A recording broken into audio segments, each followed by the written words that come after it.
ទេនេះជាមនុស្សដែលមានលឺលោកគេជាអ្នកមានដែលមានបំផុតលឺលោកអញ្ចឹងខ្ញុំជាម្ដាយមីងដែលមានលឺលោកហើយបងស្រីពួកនេះសតតែអាចជួលមកទេដឹងឬមួយក៏ជាវិធីសាស្ត្រអីមកអួតអាងគូហេតុពេកហើយទេដឹងសៀវប៉ាវឯងរកមនុស្សក្រុមណាមកចំណាយអស់ប្រហែលទៅឯងថ្លៃធំណាស់ហ៊ាននិយាយបែបនេះផងយើងគឺជាលូជីនបងស្រីក្មេងនេះប្រហែលជាចប់ហើយមានចិត្តបែបនេះប្រហែលជាធ្លាប់ធ្វើអញ្ចឹងច្រើនដងហើយក៏មិនដឹងដែរអ្នកម៉ែជឿលើខ្ញុំម្នាក់ស្រីនេះបាននិយាយបង្ខុតគេឈ្មោះលោកម្ចាស់តូចចាត់ការនាងទៅ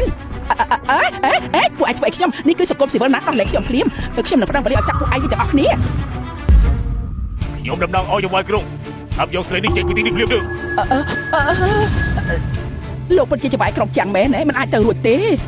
ខ្ញុំដំណងឲ្យយវាយក្រុងសុំទីនេះអូឈិនជូនឹងខ្លាចជាមនុស្សដែលមានអំណាចបំផុតនៃទីក្រុងវិញចាប់ពីថ្ងៃនេះតទៅហូជីនជូគឺខ្លាចជាអ្នកមានមែនហើយនៅចំណោមមហាជននៅក្នុងក្រុងនេះអត់មានអ្នកប្រតិពលហូទេហេតុអីបានជាបែបនេះទៅវិញគឺការចេញមកពីវិញហើយហូជី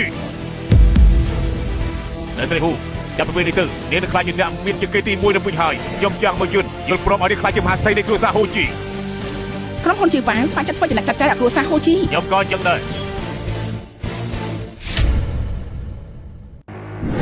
សូមគោរពអ្នកស្រីហូសូមគោរពអ្នកស្រីហូមិនបាច់ទេ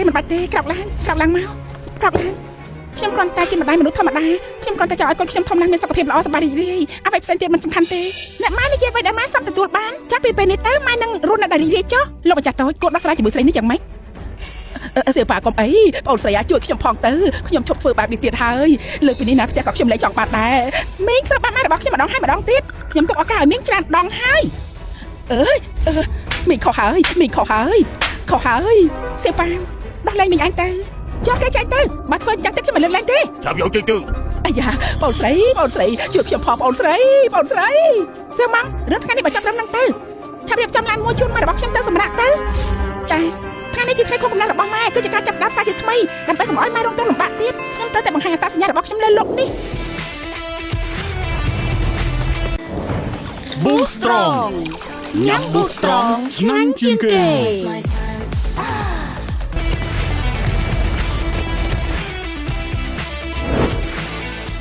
អ្នកម៉ែទៅផ្ទះមុនចោះខ្ញុំត្រៀមចាប់របស់ពិសេសឲ្យអ្នកម៉ែណាម៉ែមិនត្រូវការអ្វីទេម៉ែត្រូវការតែកូននៅចិត្តម៉ែគ្រប់គ្រាន់ហើយអ្នកម៉ែខ្ញុំស្រឡាញ់ម៉ែ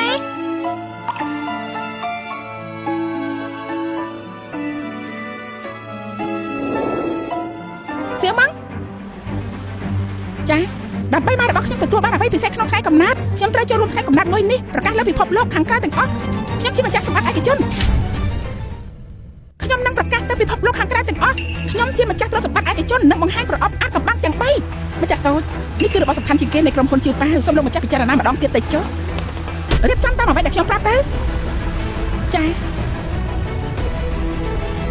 ប្រសិនបើប្រអប់អាថ៌កំបាំងត្រូវបានបង្ហាញចេញមកមហាសេដ្ឋីគ្រប់គ្រងលើពិភពលោកទាំងអស់សូម្បីតែមានផ្សេងក៏នឹងមកដល់កន្លែងនេះការប្រកួតប្រជែងនៃគេឈ្មោះក៏ចាប់តាមមានការរង្គោះរង្គើ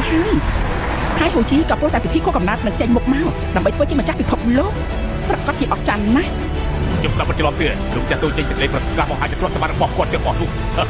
ដល់ណាព្រះប្រធានកោដល់គ្រួសារលោកខ្ញុំហើយទីបំផុតដល់ពេលខ្ញុំហើយនឹងចូលរួមកម្មវិធីកក់ក្ដៅមួយនេះ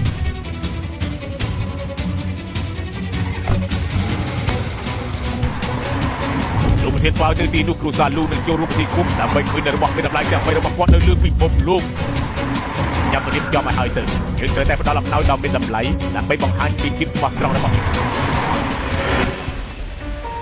សៀវប៉ាចង់ធ្វើពិធីកុំកំណត់ឲ្យហួចជីងជូរួមទាំងប្រកាសអំពីទ្រព្យសម្បត្តិនៅក្នុងធនាគារម្នាក់នេះជាចវាយក្រុងម្នាក់ជាមហាសេដ្ឋីសុទ្ធតែគ្រប់សៀវប៉ាក្បែរខ្លួនសៀវប៉ាសុទ្ធតែអ្នកធំទាំងអស់ចិត្តខ្លួនសៀវប៉ាសុទ្ធតែអ្នកធំខ្ញុំគ្រួសារតកូលីដូចជាត្រូវរង្វាន់ធំអញ្ចឹងខ្ញុំជាអ្នកគ្រួសារតកូលីដូចជាត្រូវរង្វាន់ធំអញ្ចឹងចប់ហើយខ្ញុំទៅធ្វើបាបហួឈិនជូកាលពីថ្ងៃមុនផ្ទះរបស់គ្រួសារលីអត់បងផ្លែផ្ទះប្រញាប់រើចេញទៅបើយកផ្ទះវាឥឡូវនេះដូចជាសម្រាប់ម៉ែគាត់ខ្ញុំទាំងពីរអញ្ចឹងនិយាយស្រួល4បន្តិចទៅផ្ទះនេះណាមានឈ្មោះឯងឬអត់តាំងពីដើមមកគឺជារបស់គ្រួសារលីទេអាយ៉ានាងប្រហែលជាស្អប់ខ្ញុំខ្លាំងហើយចំពាក់លុយសងលុយវាជាច្បាប់ធម្មជាតិខ្ញុំមិនបានធ្វើអីខុសទេតាមពិតទៅខ្ញុំក៏គួរតែមានចំណែកដែរ